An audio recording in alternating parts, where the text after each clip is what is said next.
Advent is upon us. It's a time of hopeful anticipation of the coming of the Christ and using our imagination to unlock the mystery of our salvation, the birth of Jesus into the world, is a wonderful way to prepare. So, this Advent, we have four short stories that help us to imagine the scenes of our faith, the mysteries that come alive for us at Christmas. So pull up a chair, grab a cup of hot chocolate, and listen along with your family by the fire as we enter into the imaginative season of Christmas. Welcome back to Living the Clover Life. I'm Father Sean Danda, and today we have a story for you about St. Nicholas. His feast day is coming up on December the 6th. And of course, we all know him. Children all around the world love him. In Germany, he's known as Kris Kringle. In France, as Père Noël. British children call him Father Christmas. And of course, we all know and love him as Santa Claus.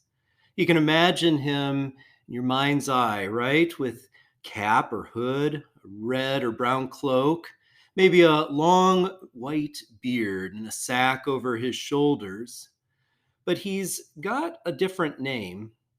It's an ancient one that goes back hundreds and hundreds of years. It's one he was first given by people, St. Nicholas.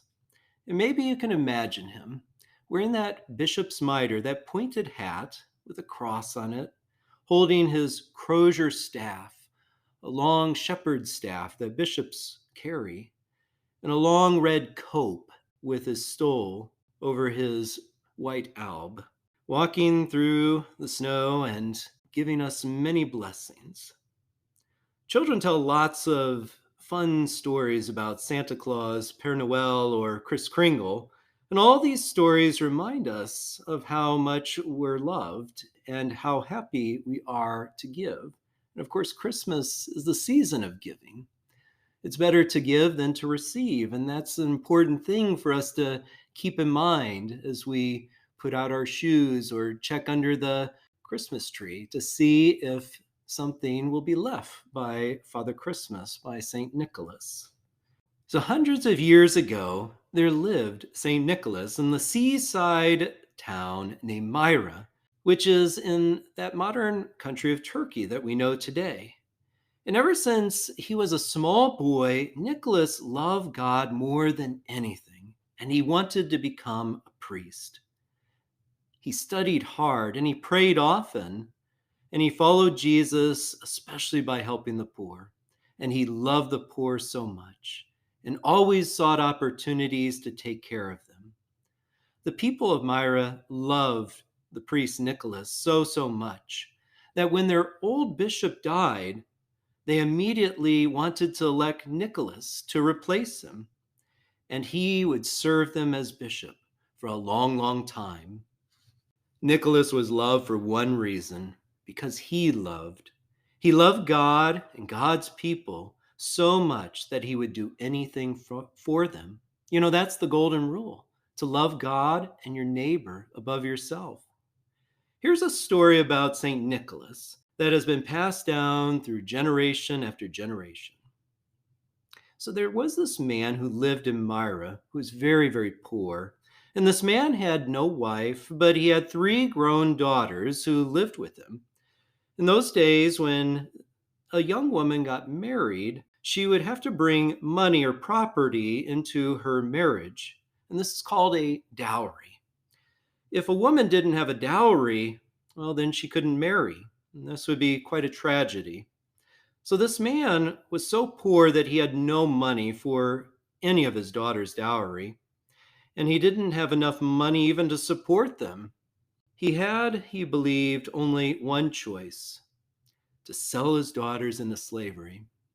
Could you imagine what he was thinking about? No other choice but to send them away to be servants in some rich person's house or worse places. He didn't know, but he felt like that was his only option. Now, Nicholas, he heard about this terrible situation, and his heart was moved for the poor man. And late one night, St. Nicholas crept to the man's house and threw something through the window. It was a bag of gold, enough to pay the dowry for his oldest daughter. The next morning, the man and his family discovered this bag of gold, and they were overjoyed. His daughter married, and his father was now left with one less problem, but there were still two to be married. What was he to do with the other two daughters? Sadly, he prepared to send them away. Nicholas returned one night and again threw another bag, a bag full of gold, through the window. The next morning, the father found the money, and he was filled with joy, and his daughters with him. He wondered, how is this happening? Where is this coming from, and why? Of course, St. Nicholas didn't want the man to know. He wanted his gift to be done in secret. He knew that it was best to help others without letting them know that you were helping them. If we help others this way, we help because we truly want to, not because we believe we're going to be praised by the people. And this certainly pleases God. But the father was determined. He had one daughter left, but no money for her. He certainly hoped and prayed that God would help him again, and especially because he wanted to find out who was doing this. So he locked all the windows of his house and watched the door, hoping that he would see who this stranger was. But Nicholas, he understood what he needed to do, and he still wanted to help, but not to be discovered. So he went to the back of the house, and he climbed up onto the roof, far from the father's sight, and he dropped a bag of gold through the chimney, down onto the floor, for that third daughter, that she might have her dowry. When the father and his daughter saw the money come through the chimney, they rushed out the door to see who the stranger was, but he whisked away, and they only caught the back of his head, not knowing who he was. Isn't that a beautiful story?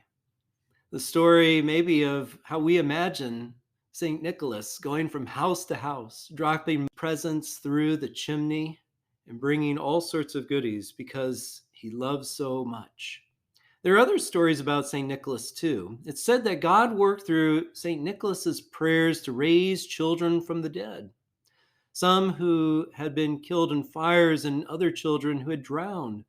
And all these stories tell us the same thing about St. Nicholas, that he lived for God and that he lived for love, that his prayers are so powerful and that they bring us hope. If people were in need, he would help them. And St. Nicholas gave them hope and strength. He prayed for his people so much because he loved them, and he knew God would help them through his prayers, but also through his generosity. He never paused for a moment to wonder or to doubt whether he should help someone or not pray for them.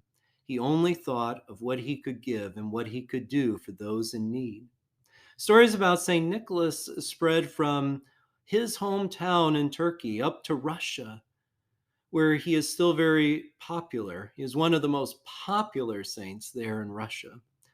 Through the current centuries, people passed on the stories of him across the most northern parts of Europe, then down into Germany and France and England, and finally to us here in the United States. Children everywhere give St. Nicholas a name in their own language, just like ours, Santa Claus. You know, Christmas is fun. It's an exciting time, isn't it? It's fun because of all the time that we get to spend with our families and to think about the gift of Jesus. It's fun because we get to do a lot of celebrating. It's fun because we get to think and sing and pray about the Lord who was born into the world and came to save us.